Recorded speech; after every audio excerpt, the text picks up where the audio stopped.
Hello again, YouTube world. It's me, Jai Veda, and welcome to another video from Gaping Maw. Last time we talked a little bit about hope. Well, I did most of the talking. This time I'm going to talk about obstacles, things that stand in our way, and primarily external obstacles, things outside of you that may pose an obstacle.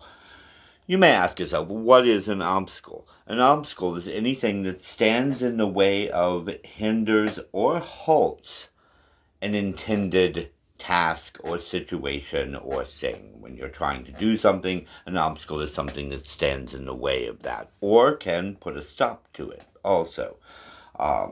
You can overcome obstacles, of course, but you should be well aware of them. And in this case, we're talking about things outside of you. First and foremost, we'll start with geography.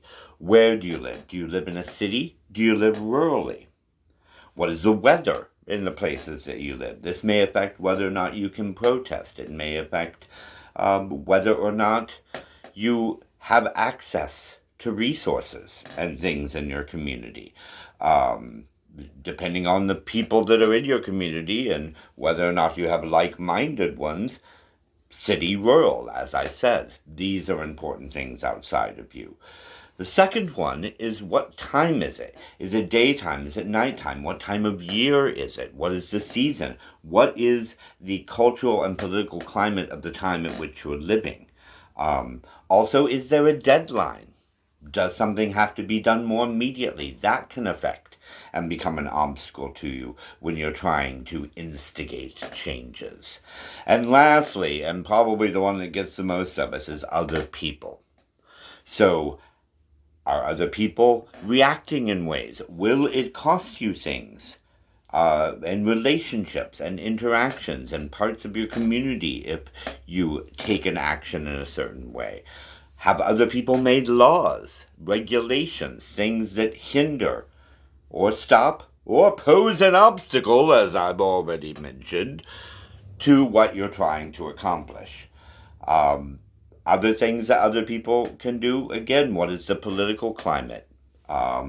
What sort of attitudes and motivations do the people around you have?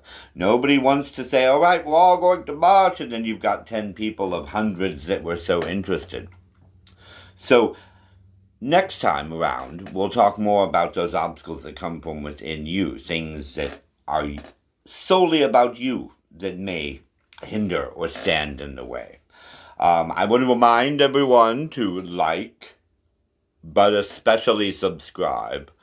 Go down, become part of the Gaping Maw family, honey.